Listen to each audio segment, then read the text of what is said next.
saying I want to thank Columbia County Sheriff's Office for all the help in their response to us when they found out that we had an officer shot. They responded within minutes. They remained there with our officers at the scene until the wee hours of the morning. When I left at about close to 6 a.m., they were still there. They helped us search the hotels and do everything that we needed. So I want to send a huge shout out to the Columbia County Sheriff's Office and Sheriff Whittle.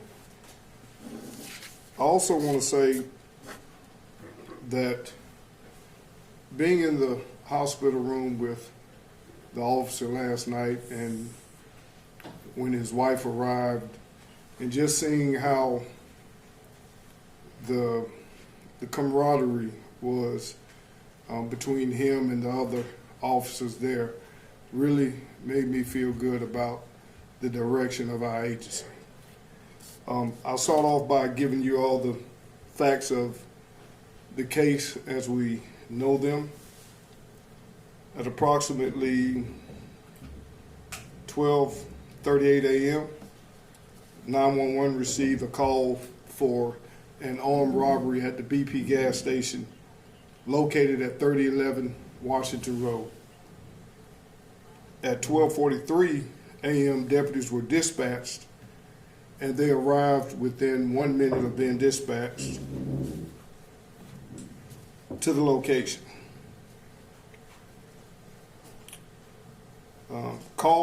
The caller later identified as Ricardo Clay, reported being robbed at gunpoint by multiple suspects.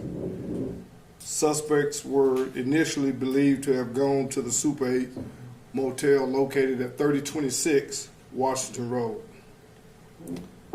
At 12:44 a.m., Deputy Brandon Schrumpf arrived on the scene within 1 minute of dispatch. At 12:46, he provided suspect descriptions including one black male in a black hoodie armed with a handgun.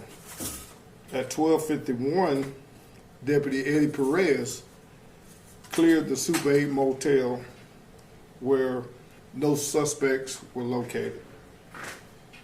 At around 12:55 a.m., Deputy Victor Rodriguez spotted a subject later identified as Dylan Elder running near the I-20 overpass toward the Waffle House located at 2951 Washington Road. Elder matched the description of the armed suspect. At 12:56, Elder fired multiple shots at Deputy Rodriguez near 2999 Washington Road, which is right behind the Chipotle construction site. Elder was not a part of the robbery. It's believed that he may have run because he had outstanding warrants, and we can only surmise that because of his 11 warrants, including aggravated assault, having a handgun, and drugs, as the deputy approached, and he possibly thought we were coming after him because of the outstanding warrants. Deputy Rodriguez was grazed once and struck twice in the left lower torso, but continued relaying information and returned fire. Witnesses saw Elder run towards the Outback Steakhouse located at 2949 Washington Road. Corporal Amanda Donald and Deputy John Wade then arrived and pursued Elder through the Outback parking lot towards Designer Shoe Warehouse at 2907 Washington Road. Elder attempted to reach a vehicle for pickup while still armed. Elder aimed his weapon at deputies. Corporal Donald then fired, striking Elder at least once in the chest. Elder was transported to Wellstar and is listed in critical condition at this time. Following the investigation, the firearm recovered from Elder was confirmed to be a stolen firearm. Elder is a convicted felon, as I stated earlier, wanted on 11 arrest warrants for a May 20, 2025 shooting at 1502 Central Avenue. Investigators later confirmed that Elder was not involved in the BP robbery, but fled because he believed police may have been searching for him. One robbery suspect located was Deshaun Thomas Hunt, who was arrested for robbery by force, and 2 others remain at large. And they've already issued the wanted posters. The charges for Dylan Edwards at this time are 3 counts of aggravated assault on a law enforcement officer, possession of a firearm during the commission of a felony, possession of a firearm by a convicted felon, theft by receiving stolen property. The status of the update of Victor Rodriguez, who's the officer who was shot, he's in stable condition and expected to make a full recovery. Those are the facts as we know them to be this morning. And I'll take a few questions if any of you have any questions. Yes, sir. Do we have the person who potentially robbed the individual this morning at gunpoint? Was he robbed at gunpoint? Yes, he was. On the elder subject, you said that he was wanted since May and considered beyond the dangerous from the wanted flyer for an aggravated assault. So in that case, he actually, is that a shooting that happened on Central Avenue? I mean, do you have any other details on what that case was about? I mean, we could assume it was a shooting because it was aggravated assault in the number of charges, but I would, without the facts of the case right now, just be speculating that that's a possibility.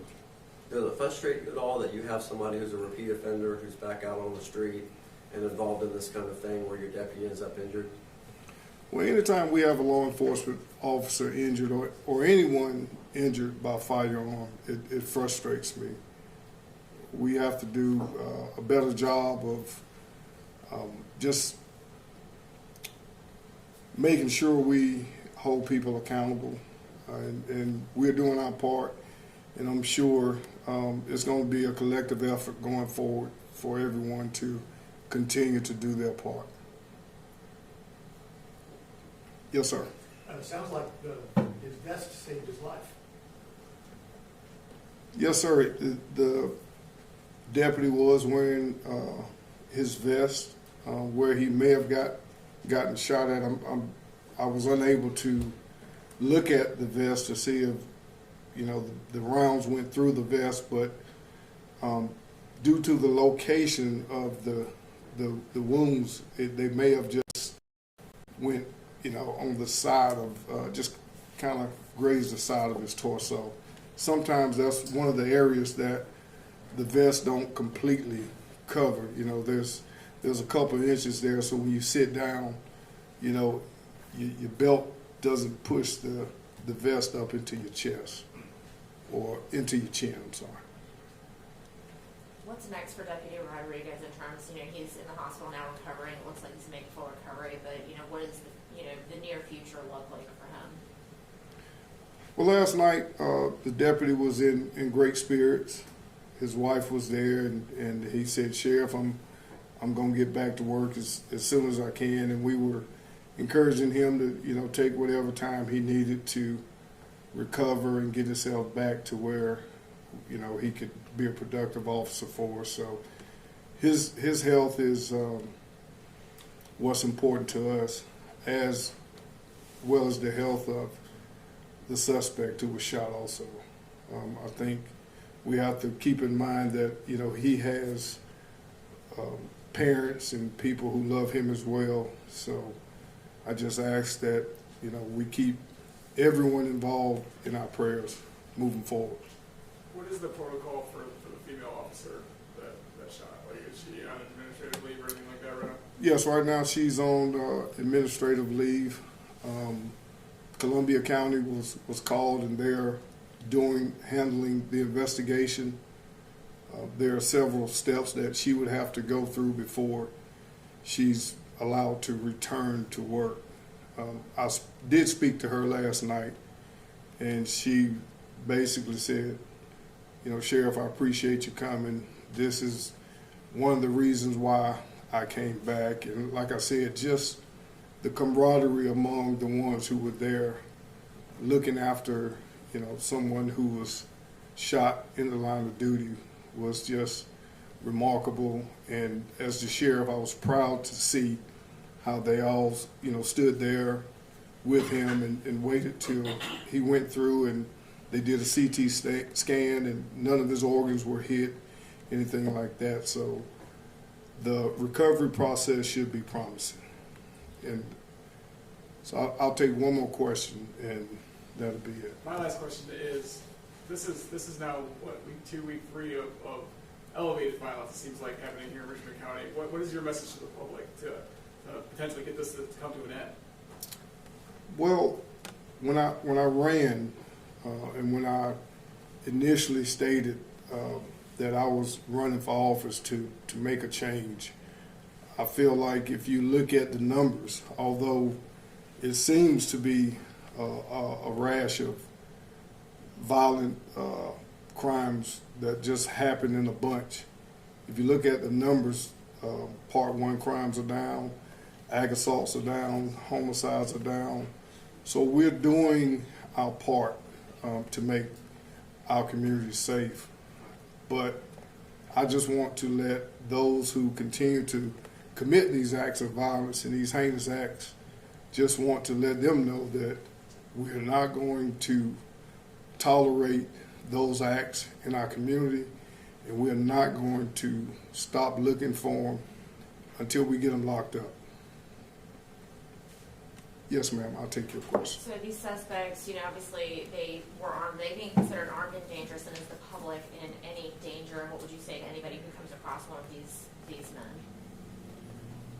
I would, you know, suggest, you know, that they give us a call. They are, at this time, considered armed and dangerous. Anytime you would rob someone with a firearm or just rob someone by any kind of force is not good. And so just if you encounter, if you see them, just reach out and call our dispatch or our hotline so we can respond in a timely manner. Thank you.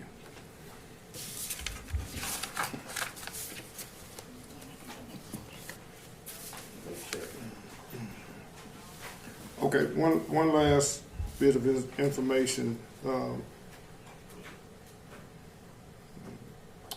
So yes, it says the deputy was shot below his vest. So the round didn't go through his vest and into his torso. He was shot below his vest. And yes, the person, Mr. Elder, was involved in a shooting back in May. I think it was May the 20th. Yeah. Okay. All right. And we did use the regional use of force task force out of Columbia County to handle this case, as we did with the shooting that involved one of our officers on Glen Hills Drive. Thank you.